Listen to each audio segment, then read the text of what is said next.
E aí, galerinha, mais uma vez aqui com vocês, dando sequência no livro 2, módulo 4, certo?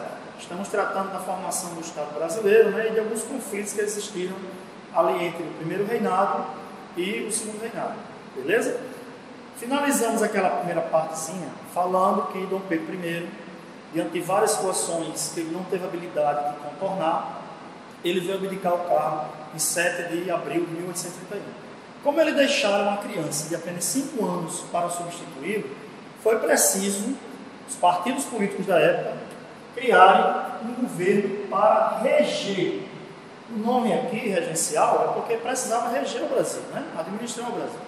A regência não é só o regente lá do maestro, mas aqui a ideia era administrar o nosso país enquanto Pedro de Alcântara alcançava a idade para assumir como príncipe regente e posteriormente como imperador, beleza? Então, esse período é um período que vai de 1831 a 1840, temos 9 anos.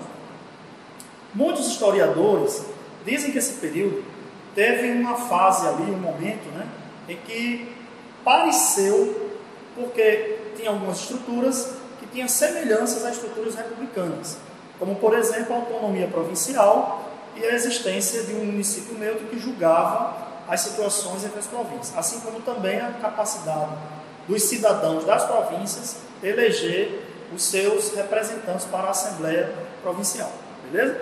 Mas veja bem, o período regencial é distribuído dessa forma: regência trina provisória, regência trina permanente, regência de Feijó e regência de Araújo Lima. A regência trina provisória, ela é chamada assim porque, como Dom Pedro abdicou do cargo em abril, por incrível que pareça, o nosso parlamento estava já numa espécie de férias. Você vê que a turma sempre gostou muito de trabalhar, né?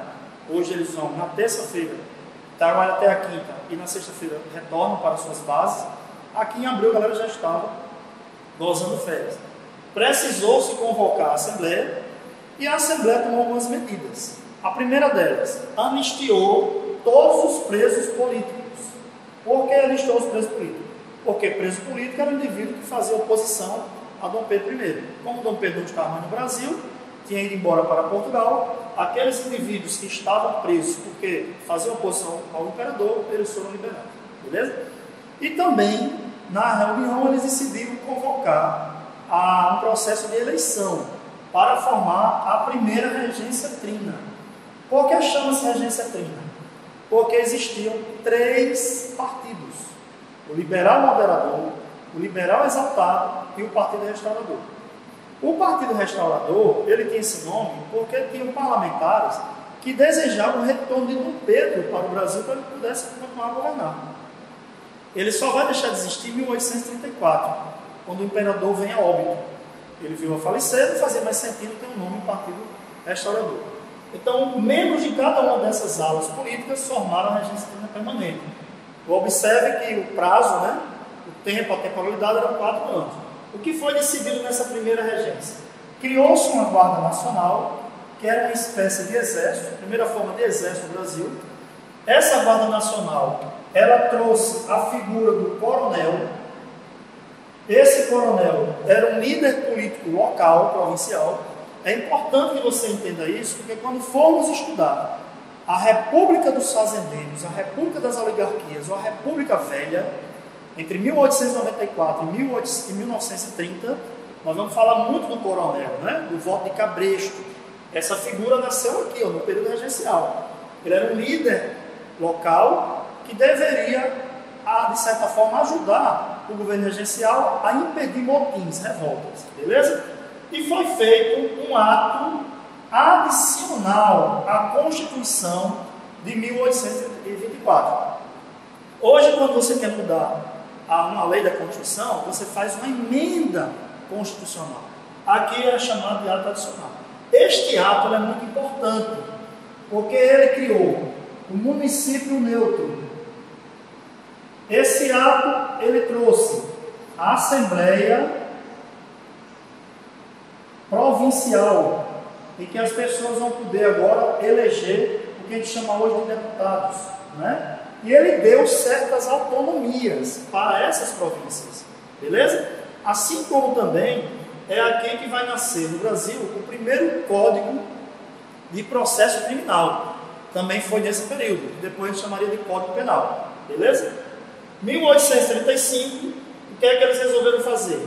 Como não tinha mais os 3 partidos, se tornaram apenas 2, regência única, como se eles revezassem, liberais e conservadores. O que eram partidos trina, né? Liberal moderador, liberal exaltado e restaurador, fundiam-se em apenas 2 partidos. Os restauradores com o liberal moderado formaram o Partido Conservador e o liberal exaltado formou o Partido Liberal. E aí a regência única de Diogo Feijó, que era um padre, esse indivíduo era padre e chegou a governar o Brasil nesse período.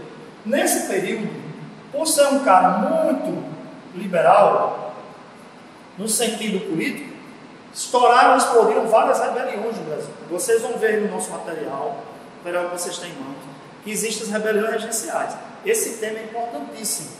Cabanagem no Pará, um movimento popular, de luta inclusive em prol da reforma agrária. Balaiada no Maranhão, um movimento popular, de vaqueiros, lutavam contra o poder regencial, porque o governo regencial se concentrava no Rio e não dava as devidas atenções às outras regiões do Brasil. Então, movimentos sociais, certo? Cabanagem no Pará, balaiada no Maranhão. Sabinada na Bahia, um movimento de classe média, tanto que o nome Sabinada é homenagem a um médico chamado Francisco Sabino. E a ideia aqui qual é? A Bahia se tornaria autônoma, independente do Brasil, até que o novo imperador assumisse. Quando ele assumisse, a Bahia voltaria a respeitar a ordem da unidade territorial brasileira.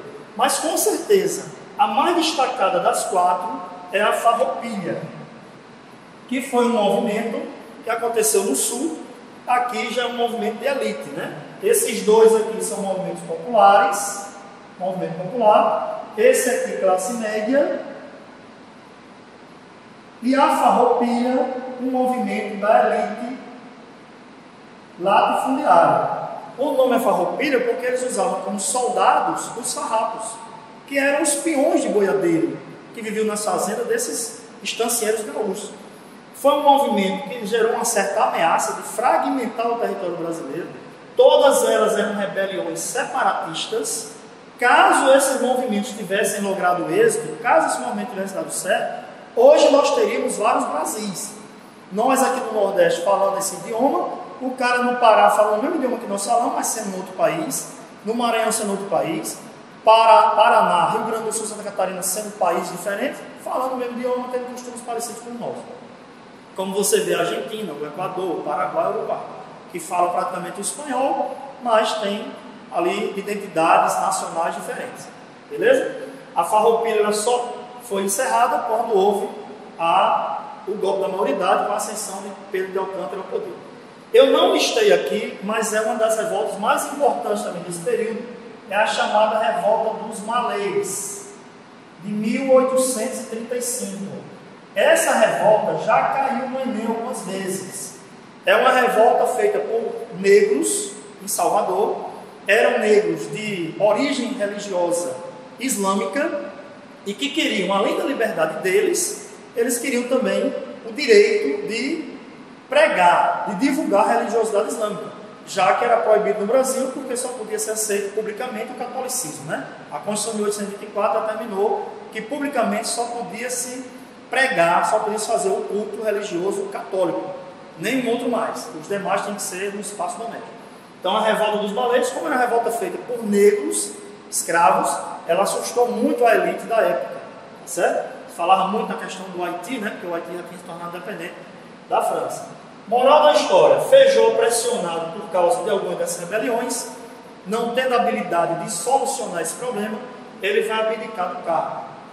E ao abdicar do cargo, não renunciar, os liberais e os conservadores, de certa forma, até relativamente compactuando com tais ideias, colocaram Araújo Lima, e com Araújo Lima houve um controle maior das revoltas chamadas rebeliões regenciais, inclusive de forma muito autoritária. Uma das primeiras atitudes desse regente foi cancelar as decisões do ato adicional de 1834. Então aquelas autonomias que as províncias tinham foram embora, não vai ter mais. ele vai agir de forma muito autoritária para estabelecer o controle. Mas mesmo assim ele não conseguiu controlar a farroupilha. Por isso, principalmente os liberais, com a anuência também de conservadores, chegaram à seguinte conclusão: para garantir a manutenção da unidade territorial do Brasil, para garantir a pacificação do país, era preciso colocar um jovem de apenas 14 anos e 6 meses de idade, 6 meses, à frente do poder. Foi aí que Pedro de Alcântara vai assumir o poder no Brasil, ferindo a Constituição de 1824, que determinava que tem que ter no mínimo 18 anos para ser príncipe regente.